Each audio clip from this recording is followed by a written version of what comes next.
Сәлем достар, бүгінгі видеода Huawei компаниясының туындылары болады. Бірақ смартфон емес, құлаққап. Huawei смартфондарының тағдыры нашар болса да, құлаққап пен ақылды сағаттары керісінше алдыға үлкен қадам жасады. Huawei FreeBuds 3i. Неге i десеңіз, өйткені бұдан бұрын FreeBuds 3 шыққан. Олардың кейстері үлкенірек және ыңғайсыз болды. Енді бұл жаңасы. Бүгінгі видеода мен оны ескімен емес, мен оны AirPods пен салыстырып көремін. Huawei өте қатты тырысты. Естеріңізге түсірейін, Huawei компаниясы Apple компанияның бағыт ретінде ұстайды. Менің атым Бақтияр, бұл Қазтех Шоу YouTube каналы. Кеттік.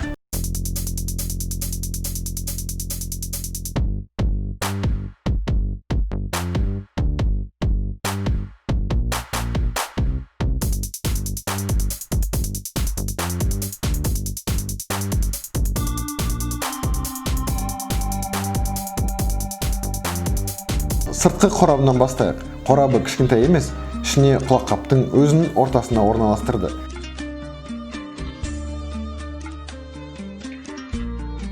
Сол жағына USB кабель мен 4 түрлі амбушюр салып берді. Мен ең бірінші рет кигенде құлағымнан шығып тұрды. Әдемі емес, антенна сияқты көрінді. Кейін кішірек амбушюрға ауыстырып едім, жақсы құлаққапқа жабысқандай орнатылды. Оң жақта кітапшалары салып берді. Осыларды оқыған адам бар ма? Қолдарыңызды көтеріңіздер. Осымен қорабын алып тастайық. Құлаққаптың кейсін жақынырақ көрсетейін. Кейс қолға сыйымды, суға шыдайды. Ол өте жақсы қасиет деп ойлаймын. Кейс алдында индикатор, қанша уақыты бар екен түстен білесіздер. Жан баса аккумулятор отырған, сары орташа және жасыл аккумулятор толық деген сөз. Сыртынан қараңыздар, кімнің құлаққаптарына ұқсайды? AirPods-қа ұқсайды. Айтпақшы, материалда сондай. Кейс артында Type-C қосқыш және бір ғана батырма, ол смартфонмен қосқан кезде басылады. Смартфонға қалай қосылатынын көріңіздер. Смартфонда Bluetooth-бен іздеңіздер, тізімнен FreeBuds 3i таңдаңыздар, ал құлаққап кейсінің артында жалғыз батырманы басып, ұстап тұрыңыз. Енді екеуі де қосылды.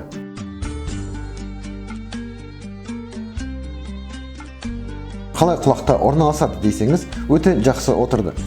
Даладағы шуды естімейтіндей құлаққа жабысты да қалды. Мысалы, AirPods құлағыңызда болса, қасыңыздағы көліктер, адам дауыстары естіледі. Ал мына FreeBuds 3i даладағы шум өте нашар естіледі. Киіп жүгірсеңіз құламайды, басымды шайқасам да құламайды. Құлаққаптың өзін қараңыз. Динамик өзі, қара нүкте ол құлаққа киілген сенсоры, құлаққа кигенде бір дыбыс естіледі. Екі рет тез бассаңыз, музыка өшеді, тағы да екі рет тез бассаңыз, қосылады. Құлақтан алып тастасаңыз, музыка немесе видео тоқтайды. Жұмыс істеу уақыты музыка тыңдасаңыз 3-3,5 сағат, ал смартфонмен сөйлесу кезінде 2 сағатқа жетеді. Ал егер кейспен қуаттап ары тыңдасаңыз, 14 сағатқа музыка тыңдай аласыз және 10 сағат смартфонмен сөйлесе аласыз. Бірақ сізге осындай лайфхак. Егер тек сөйлесетін болсаңыз, бір ғана құлаққап тыңдаңыз, оның қуаты бітсе, екіншісін қолданыңыз. Сонда 10 сағат емес, 20 сағатқа жетеді.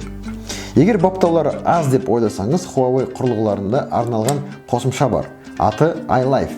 Онда құлаққапты қандай мақсатқа керек, солай келтіре аласыз. Қанша уақыт қалғанын білесіз, және кейстің қанша уақыт қалғанын көре аласыздар. Бұл қосымшасыз ондай ақпарат көрсетпейді. Мен мұнаны және AirPods-ты тыңдадым, ең қаттысына қойдым да екеуінің дыбысын шығару үшін бірдей екенін түсіндім. Дыбысы таза естіледі, жан-жақтағы шу естілмейді. Құлаққапты басып ұстап тұрсаңыз, шу естілмей қалады. Шу естілетіндей жасауға болады. Көп қолдансаңыз, құлағыңыз ауырмайды. Смартфоннан 10 метр қашықтықта істейді. Бағасына келсе, қазіргі бағасы 60 000 теңге. Өзім 2 күнде қолдандым. Дыбысы ұнады, бірақ жұмыс істеу уақыты ұнамады. AirPods пен кейсті салыстырыңыз және құлаққап өзін салыстырыңыз. Салмағы да бірдей.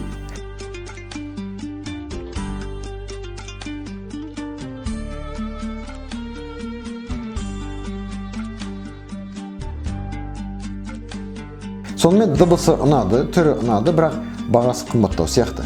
40 000 теңге болса, мүмкін алуға болатын құлаққап. Ал сіздер өз пікірлеріңізді жазыңыздар. Сұрақтар болса, сұраңыздар. Мен бәрін оқимын, бәріңізге жауап беруге тырысамын. Келесі видеода кездескенше сау болыңыздар.